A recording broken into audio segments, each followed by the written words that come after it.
os mortos vão ressuscitar. Que mortos? João 5, 28 e 29 diz que todos ouvirão a sua voz e sairão dos túmulos, uns para a ressurreição da vida, outros para a ressurreição do juízo. Até aquelas pessoas que bateram, cuspiram e esbordoaram Jesus. Esse dia não vai ser óbvio, e esse dia vai ser rápido. Não vai dar para se preparar de última hora. Preste atenção nisso.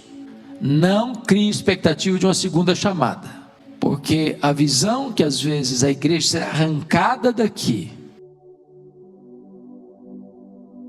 e depois vem a grande tribulação, aí vem o anticristo, mas tem gente que dentro dessa perspectiva vai se converter. Então, se eu não for na primeira, eu vou na segunda. Cuidado para você não criar expectativas que não são verdadeiras. O que a Bíblia nos ensina com muita clareza é que a vinda do Senhor é única, que a vinda do Senhor é a consumação do século. Jesus vem, a cortina fecha, a porta fecha, não tem esperança mais, acabou. Ele veio como advogado, agora vem como juiz. Segundo lugar, a segunda vinda do Senhor, além de repentina, ela é gloriosa. Leia o verso 30 comigo, por gentileza. Então aparecerá no céu o sinal do Filho do Homem. Todos os povos da terra se levantarão e verão o Filho do Homem vindo sobre as nuvens do céu com poder e muita glória. Aliás, Apocalipse 1,7 diz que todo olho verá, até aqueles que o traspassaram. Sabe o que significa isso? Lembra que foi cuspido, que foi espancado, que ele foi esbordoado? Lembra que colocaram uma coroa de espinho na cabeça dele? Lembra que ele foi surrado no pretório romano? Lembra que ele foi crucificado? Pois bem, quando Jesus voltar na sua majestade e glória, duas coisas vão acontecer. Primeiro, os mortos vão ressuscitar. Que mortos? João 5, 28 e 29 diz que todos ouvirão a sua voz e sairão dos túmulos, uns para a ressurreição da vida, outros para a ressurreição do juízo. Até aquelas pessoas que bateram, cuspiram e esbordoaram Jesus, vão ter que vê-lo vindo na sua glória. Vai ser o fenômeno mais público da história e mais sonoro da história. Ele vem vitoriosamente, ele vem gloriosamente. Se você perceber no verso 31, ele vai enviar os seus anjos com grande clangor de trombeta, um sonido que vai irromper em toda a terra, e os quais reunirão seus escolhidos dos quatro ventos, de uma a outra extremidade dos céus. Que coisa maravilhosa, porque se você e eu estivermos vivos, o que a Bíblia diz que depois que os mortos ressuscitarem, nós seremos transformados e arrebatados para encontrar o Senhor Jesus nos ares, e assim estaremos para sempre com o Senhor. De tal maneira que a ideia de arrebatamento na teologia de Paulo não é uma tirada da igreja daqui secretamente. O que seria isso? Imagine que nós estamos aqui hoje no auditório de umas 500 pessoas. Imagine que apenas 80% aqui nasceu de novo, 20% ainda não nasceu de novo.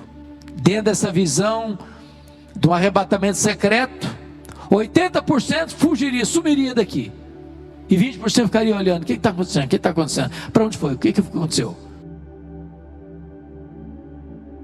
Ou dentro da linguagem do Tim LaHaye, deixasse para trás, imagine você que o piloto é crente, e ele está a 10 mil metros de altura com o avião, e o piloto é arrebatado e o avião fica desgovernado.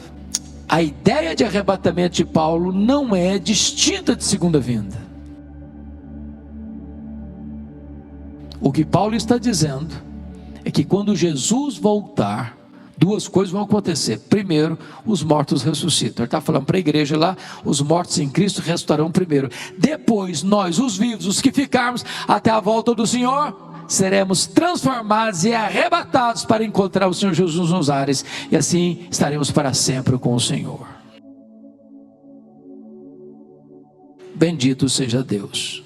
Mas, meus amados, me permita só concluir com o último ponto, que é a preparação para a segunda vinda. Nós precisamos ficar atentos a algumas coisas. Primeiro, essa segunda vinda vai ser precedida por sinais claros. Veja comigo os versos 32 e 33. Você pode ler comigo? Vamos juntos? Aprendei, pois, a parábola da figueira. Quando já os seus ramos se renovam e as folhas brotam, sabeis que está próximo o verão.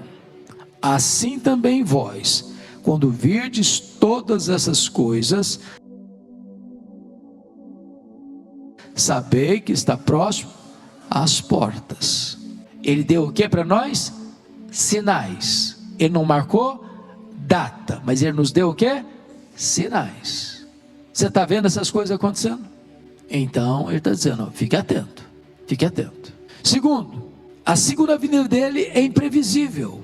Veja o verso 36 comigo. Verso 36 diz assim: mas a respeito daquele dia e hora, ninguém sabe, nem os anjos dos céus, nem o Filho, senão o Pai. Então não dá para marcar. Quem marca a data está contra o que Jesus ensinou. É imprevisível. Terceiro, a segunda vinda será inesperada. Olha o verso 37 a 39. Leia comigo, por favor, 37 a 39. Vamos juntos. Pois, assim como foi nos dias de Noé, também será a vinda do Filho do Homem. Porquanto, assim como nos dias anteriores ao dilúvio, comiam e bebiam, casavam e davam-se em casamento, até o dia em que não entrou na arca, e não o perceberam, senão quando veio o dilúvio, e os levou a todos. Assim também a vinda do Filho do Homem. Aliás, no versículo de número 43, ele diz: mas considerai isso, se o pai de família soubesse a que hora viria o ladrão, vigiaria e não deixaria que fosse arrombada a sua casa. Então, o dilúvio pegou o povo de quê? De surpresa, de surpresa. Agora, eu quero chamar a atenção de um ponto aqui com vocês. O que acontecia no dilúvio, irmãos, que está registrado aqui? Comiam, bebiam, casavam e davam-se em casamento. Eu pergunto a vocês, tem algum pecado nisso?